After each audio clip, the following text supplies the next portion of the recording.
আমি অনন্যা আর বাঙালির রান্নাতে আপনাদের আরও একবার স্বাগতম। আজ নিয়ে চলে এসেছি তেঁতুলের মিষ্টি চাটনির রেসিপি। শেষ পাতে চাটনি না থাকলে ঠিক জমে না। রোজ খাবার খাওয়ার শেষে যে কোনো একটা চাটনি থাকলে বেশ দারুণ হয়। তাই আজ আপনাদের জন্য রইল তেঁতুলের মিষ্টি চাটনির রেসিপি। চাটনি বানানোর জন্য প্রথমে ভাজা মশলা তৈরি করতে হবে। তার জন্য লাগছে গোটা জিরে ও গোটা মৌরি, আর লাগছে কয়েকটা শুকনো লঙ্কা। মানে একটু টক ঝাল মিষ্টি সব কিছু মিলেই তো চাটনি। তো এগুলো এখন ভেজে নিতে হবে হালকা আছে। আর যখন মশলা থেকে একটা সুন্দর গন্ধ বেরোবে তখন বুঝতে হবে যে মশলা ভাজা রেডি। তো মশলা ভাজার পর কিছুক্ষণ ঠান্ডা করতে দিতে হবে। তারপর মশলাগুলো গুঁড়ো করলে সহজেই গুঁড়ো হয়ে যাবে। এইভাবে গুঁড়ো মশলা রেডি করতে হবে। তেঁতুলের এই মিষ্টি চাটনি মুখের অরুচি দূর করার সাথে সাথে তেঁতুলে থাকা ভিটামিন সি আর অ্যান্টিব্যাকটেরিয়াল উপাদান শরীরের রোগ প্রতিরোধ ক্ষমতা কয়েক গুণে বাড়িয়ে দেবে। তেঁতুল বাজার থেকে আনার পর একটু ভালোভাবে পরিষ্কার করে নেবেন। এখানে আমি 1 কেজি পরিমাণ তেঁতুল নিয়েছি। তেঁতুলে চাটনি বানানোর জন্য শুধুমাত্র তেঁতুলের পাল্পটাই চাই আমার, তাই তেঁতুলের পাল্পটা আলাদা করতে হবে। তো আলাদা করা খুব সহজ। জলে ভিজিয়ে রাখলেই বেশ কিছুক্ষণ তেঁতুলের পাল্প তেঁতুলের বীজ থেকে আলাদা হয়ে যাবে। আর সময় না থাকলে জল দিয়ে একটু নাড়াচাড়া করলে পাল্প আলাদা হয়ে যাবে বীজ থেকে। এরপর একটি বড় ছিদ্রওয়ালা ছাঁকনির সাহায্যে ছেঁকে নিতে হবে। তেঁতুলের রস শরীরের হাইড্রোক্সিটিক অ্যাসিডের মাত্রা বাড়িয়ে পেটের অতিরিক্ত চর্বি গলায়। একাধিক গবেষণায় দেখা গেছে তেঁতুলে বিভিন্ন ধরনের ভিটামিন ও খনিজ আছে যা রক্তচাপ নিয়ন্ত্রণে সাহায্য করে। এটা এখন রেডি। এবার একটা ছাঁকনির সাহায্যে বীজ আর আঁশগুলোকে আলাদা করে নিতে হবে,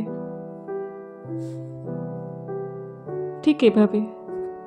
তো বড় ছাঁকনি ব্যবহার করবেন, এতে তাড়াতাড়ি হবে কাজটা। তেঁতুলের পাল্প একদম আলাদা হয়ে গেছে। গ্যাস জ্বালিয়ে কড়া নিয়ে নিলাম আর কড়ার মধ্যে গুড়। মিষ্টিটা আপনার পছন্দের মতো, মানে পরিমাণ মতো দেবেন। আপনি চাটনিতে কতটা মিষ্টি খাবেন সেই পরিমাণে মিষ্টিটা দিয়ে দেবেন। এবার তেঁতুলের পাল্প, তো এগুলো সব একসঙ্গে গুড় আর তেঁতুলের পাল্প ফুটিয়ে নিতে হবে। গ্যাসের আঁচ কম রাখতে হবে আর ঘন ঘন নাড়তে হবে যাতে তলায় না লেগে যায়। এভাবে 10 থেকে 15 মিনিট মাঝারি আঁচে নাড়তে হবে। আর নাড়তে নাড়তে যখন তেঁতুলের পাল্প ঘন হয়ে আসবে তখন বুঝতে হবে আচার রেডি। গুড় তেঁতুলের চাটনি শুধুমাত্র টেস্টি বা খাবারের আগ্রহ বাড়ায় না, সেই সাথে এর অনেক উপকারিতা রয়েছে। গুড় ওজন কমাতে সাহায্য করে, সেই সঙ্গে শ্বাস প্রশ্বাসের সমস্যায় গুড়ের উপকারিতা অনেক। ব্লাড সুগার নিয়ন্ত্রণে চিনির থেকে গুড় অনেক ভালো। এনার্জি জোগাতে, লিভার ভালো রাখতে, কোষ্ঠকাঠিন্য দূর করা, সর্দি কাশি দূরে রাখতে এবং রোগ প্রতিরোধ ক্ষমতা বাড়াতে গুড়ের জুড়ি মেলা ভার। এছাড়া তেঁতুল ওজন কমাতেও সাহায্য করে। এছাড়া হজম শক্তি বাড়ায়, সেই সঙ্গে হার্ট ভালো রাখে আর বিভিন্ন রকম অ্যালার্জি থেকে দূরে রাখে শরীরকে। গুড় আর তেঁতুলের পাল্প ফুটতে ফুটতে ঘন হয়ে গেছে, মানে প্রায় চাটনি রেডি।